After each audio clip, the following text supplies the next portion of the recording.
Across the rolling hills, where the green pastures stretch as far as the eye can see, and bustling cities of Britain, where modernity meets history at every corner, two ancient estates hold sway. They are the Duchies of Lancaster and Cornwall, each with a rich history and significant influence. These vast landholdings are more than just picturesque landscapes. They are powerful financial engines, driving substantial revenue streams. The Duchy of Lancaster, a sprawling estate dating back to the 13th century, fills the coffers of King Charles, providing him with financial independence. The Duchy of Cornwall, established in the 14th century, does the same for his heir, Prince William, ensuring a steady income for the future king. These duchies were established to provide financial independence for the monarch and the heir apparent, a tradition that has continued for centuries. This was to ensure they were not solely reliant on the public purse, allowing them to maintain a degree of autonomy. But the nature of these estates and the ways in which they generate revenue have sparked considerable debate in recent times, raising questions about transparency and fairness. The duchies own a diverse portfolio of assets. These include farmland, forests, residential and commercial properties, each contributing to their vast wealth. They even include some unusual holdings like oyster fisheries and a cricket ground, showcasing the wide range of their investments. This land, passed down through generations of royalty, generates substantial income, ensuring the financial stability of the monarchy. Much of this income is derived from rents and other charges levied on those who utilize the duchy's assets, creating a steady stream of revenue.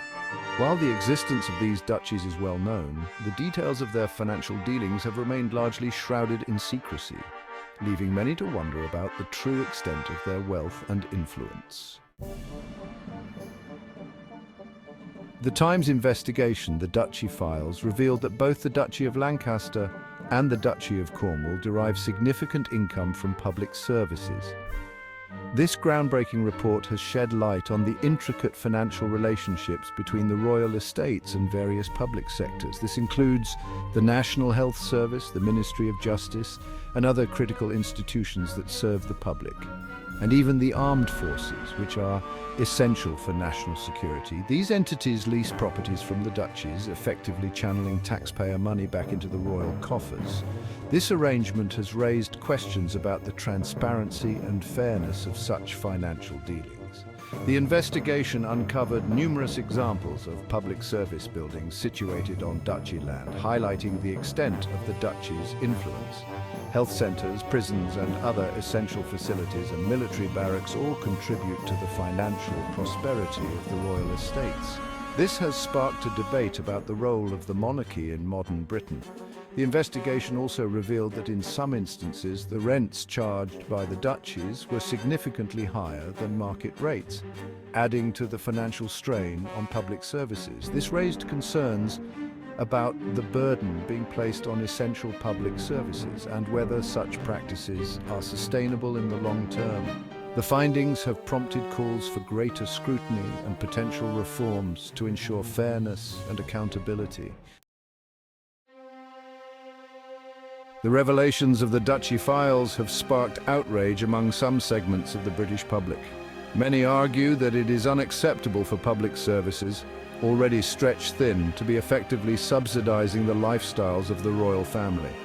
The fact that these services are often underfunded and overstretched only adds fuel to the fire. Critics argue that this arrangement represents a conflict of interest. They question whether the duchies are truly operating in the best interests of the public when they are simultaneously profiting from essential services. The situation is particularly contentious given the ongoing cost of living crisis in the UK, with many families struggling to make ends meet. The debate surrounding the duchy's financial practices cuts to the heart of a broader conversation about the role and relevance of the monarchy in modern British society. This issue is not just about money, it touches on deeper questions of fairness, transparency, and the evolving nature of British democracy.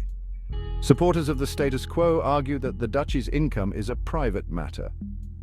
They believe that the financial independence of the royals is essential for them to carry out their duties without undue influence or pressure. They contend that the royals deserve financial independence and that the income generated from the estates helps to fund their official duties and charitable endeavors. This income supports a wide range of activities, from state functions to charitable work, which they argue benefits the nation as a whole. However, critics argue that this arrangement is fundamentally unfair and lacks transparency. They question why the royals should enjoy financial privileges that are not available to ordinary citizens. They point out that the duchies benefit from a unique and privileged position, operating with a level of secrecy not afforded to other landowners. This secrecy, they argue, prevents proper scrutiny and accountability. The fact that the royals are exempt from certain taxes, such as inheritance tax, further fuels the perception of an uneven playing field. Critics believe that these exemptions contribute to a sense of inequality and question whether such privileges are appropriate in a modern democratic society. Section 5. A royal dilemma. The controversy surrounding the duchy's financial dealings presents a significant challenge for the royal family. As the UK grapples with economic uncertainty and social inequality, the optics of the royals profiting from public services are far from ideal. The situation threatens to undermine public trust and fuel Republican sentiment, particularly among younger generations. The royals face a delicate balancing act. On the one hand, they must demonstrate sensitivity to the concerns of the public and acknowledge the need for greater transparency. On the other hand, they are likely to resist any attempts to significantly curtail their financial independence or alter the historical arrangements that underpin the duchy's existence. Section 6. The Duchy and the NHS. The National Health Service, or NHS, occupies a special place in the hearts of the British people. It is a source of national pride and a lifeline for millions. The revelation that the NHS is among the public services paying rent to the royal duchies has struck a particularly sensitive chord. The NHS has faced significant financial challenges in recent years, with many hospitals and clinics struggling to cope with rising demand and limited resources. The fact that this vital institution is contributing to the wealth of the royal family while facing its own financial constraints has been met with anger and dismay by some. Section 7. Housing crisis, royal profits. The duchy's ownership of vast swathes of land, particularly in desirable areas, has also drawn scrutiny in the context of the UK's ongoing housing crisis. With soaring property prices and a shortage of affordable housing, the fact that the royals are major landowners has led to calls for greater scrutiny of their land management practices. Critics argue that the duchies could do more to address the housing crisis by releasing land for affordable housing development or by offering more affordable rental rates to those struggling to find accommodation. The duchy's defenders counter that they have a responsibility to manage their estates responsibly and generate income for future generations. Section 8. Calls for transparency and reform. The Duchy Files investigation has fueled calls for greater transparency and accountability from the royal estates. Critics argue that the duchies should be subject to the same level of scrutiny as any other major landowner, with their financial dealings open to public inspection. There are also growing calls for reform of the duchies themselves. Some argue that the time has come to revisit the historical arrangements that underpin these estates and to consider whether they are still fit for purpose in the 21st century.